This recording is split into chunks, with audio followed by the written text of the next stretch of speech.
Alguma vez passou pela cabeça o que exatamente decide qual próximo vídeo que aparece no feed ou como o GPS sabe a melhor rota para fugir do trânsito? Bom, a resposta para tudo isso está nos bastidores do nosso mundo digital, em algo chamado algoritmo.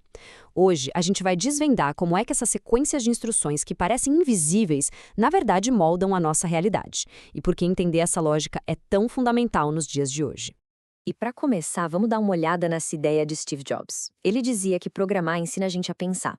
E qual é a ferramenta principal para estruturar esse pensamento dentro de um computador? Exatamente, os algoritmos. Eles são, no fim das contas, a essência dessa forma de pensar. Então, chegamos à pergunta de US$ 1 milhão. A palavra algoritmo pode até soar meio técnica, meio intimidadora, mas a gente vai ver que a ideia por trás dela é algo que todo mundo usa no dia a dia, às vezes sem nem perceber. Olha, o jeito mais fácil de entender o que é um algoritmo é pensar nele como uma receita de bolo. É sério, pensa só. Tem a lista de ingredientes, certo? Que seria a entrada de dados. E depois vem o passo a passo, uma série de instruções bem claras e que tem um fim. No final do processo, qual o resultado? O bolo. Pois é, todo algoritmo funciona com essa mesma lógica básica. Agora, o que é realmente impressionante é que toda a complexidade que a gente vê no mundo digital, de inteligência artificial a sistemas de banco, tudo isso é construído com base em apenas três ideias, três blocos lógicos bem simples. Vamos ver quais são? E aqui estão eles. Primeiro, a sequência. É só fazer as coisas em ordem, um passo depois do outro. Segundo, a condição, que é basicamente tomar decisões. Se isso acontecer, então faça aquilo. E terceiro, a repetição. Fazer a mesma coisa várias vezes até um certo ponto. Com só esses três conceitos, dá para construir qualquer coisa, desde uma calculadora de bolsa até a inteligência artificial mais avançada que existe. E este exemplo aqui é perfeito para mostrar a lógica condicional na nossa vida. O abajur não acende. Primeira coisa, a gente verifica uma condição.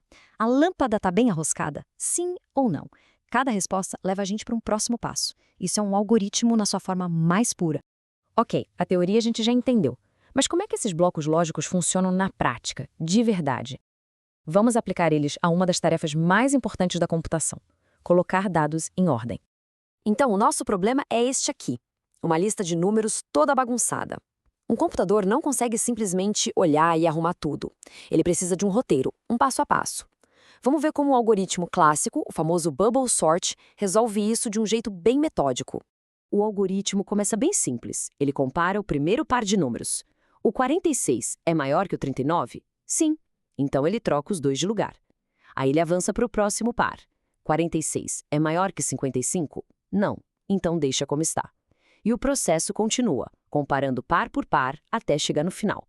Repara que, depois dessa primeira passada, o maior número de todos, o 55, já borbulhou lá para o final, para o lugar certo dele. Agora, o algoritmo começa de novo, mas de forma mais esperta. Ele já ignora o último número, porque sabe que ele já está no lugar certo. O processo, então, se repete, só com o resto da lista. A cada nova passagem, o próximo maior número vai para o seu lugar. É essa combinação de repetição com decisão condicional que, passo a passo, vai construindo a ordem a partir do caos. E depois de mais algumas repetições, pronto, a tarefa está concluída. Aquela lista que era uma bagunça, agora está numa sequência perfeita. Mas por que ter todo esse trabalho? E essa é uma pergunta excelente, porque ordenar os dados não é só para deixar as coisas bonitinhas. A organização é a chave para conseguir achar qualquer informação de um jeito muito, mas muito mais rápido.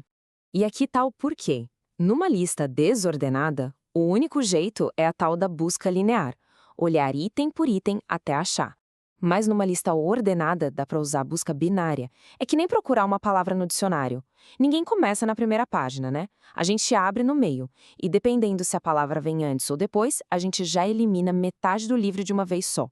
A diferença de velocidade é gigantesca. Bom, até agora, a gente viu algoritmos que seguem regras fixas, um passo a passo definido. Mas e quando um algoritmo consegue aprender com a experiência e se adaptar sozinho? Aí a gente entra no mundo fascinante do aprendizado de máquina, ou machine learning. O primeiro tipo é o aprendizado supervisionado. Aqui, o algoritmo é como um aluno que tem um gabarito para estudar. Ele recebe um monte de dados que já vem com a resposta certa, tipo fotos de gatos que já estão identificadas como gato. Ele aprende a reconhecer os padrões nesses dados para depois conseguir fazer previsões sobre dados novos que ele nunca viu. Depois vem o aprendizado não supervisionado. Nesse caso, não tem gabarito. O algoritmo recebe um monte de dados brutos e a tarefa dele é: se vira aí e acha algum padrão. É assim que um serviço de streaming, por exemplo, consegue criar grupos de pessoas com gostos parecidos e recomendar filmes, sem que ninguém tenha dito para ele: olha, esse grupo aqui gosta de comédia romântica. É um processo de descoberta totalmente autônomo. E por último, temos o aprendizado por reforço, que funciona na base da tentativa e erro. Pensem como um cãozinho é treinado. Ele faz algo certo, ganha uma recompensa. Faz algo errado, recebe uma correção. Um algoritmo de carro autônomo aprende mais ou menos assim, recebendo pontos positivos por ficar na faixa, por exemplo. Com o tempo, ele descobre sozinho qual a melhor estratégia para maximizar essas recompensas. Então, se a gente juntar tudo isso, desde os blocos lógicos mais básicos até esses sistemas complexos que aprendem sozinhos, fica muito claro que a gente vive mergulhado num verdadeiro ecossistema de algoritmos.